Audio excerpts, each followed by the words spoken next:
Slasher films. They are not going away anytime soon.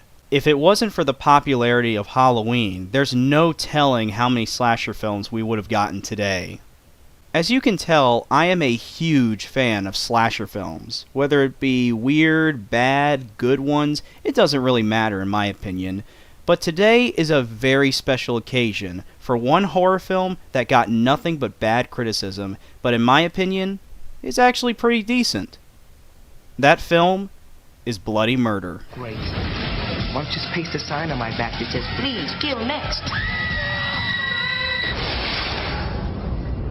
Released in the year 2000 and directed by Ralph Portillo, Bloody Murder is an American slasher film that focuses on a group of camp counselors working at a summer camp when all of a sudden a mass killer comes out of nowhere and begins killing off the camp counselors one by one. Sounds pretty familiar, doesn't it? Well, to be fair, it's not a bad film. It just feels like Friday the 13th, but if it was made in the early 2000s. The acting in this film is pretty decent for the most part.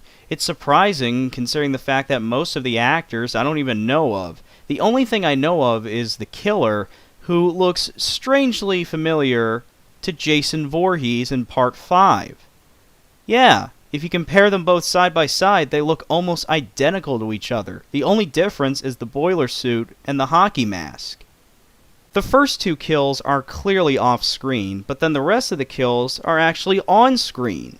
What sucks the most is the chainsaw kill. Don't you just hate it when some killer picks up a chainsaw and you want to see it go through the body, only for the kill to be off-screen? That sucks! On the cover of the DVD, it clearly shows him holding a chainsaw. Come on, I want to see him kill somebody with that. Why in God's name would you give the killer a chainsaw and not show us how he kills people with it? Why do you have to do this to us, huh?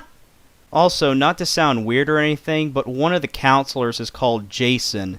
It's as if it's self-aware that it is like Friday the 13th.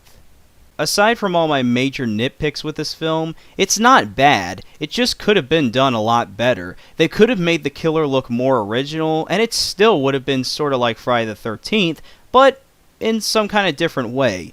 Overall, Bloody Murder is an okay film. It's not the best, but it's also not the worst.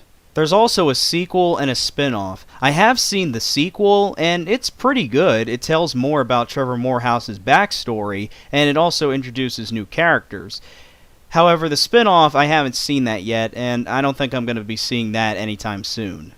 Believe it or not, there's also another horror movie called Bloody Murder, but it's called Scream Bloody Murder. But it was released in 1973. Also, to confuse you even more, this movie in the UK was called Scream Bloody Murder, almost like as if it was a remake. And guess what? The one from 1973 is a slasher!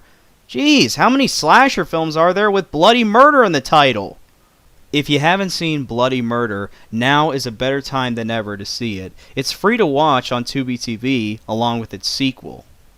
So yeah, have a nice 20th anniversary with Bloody Murder.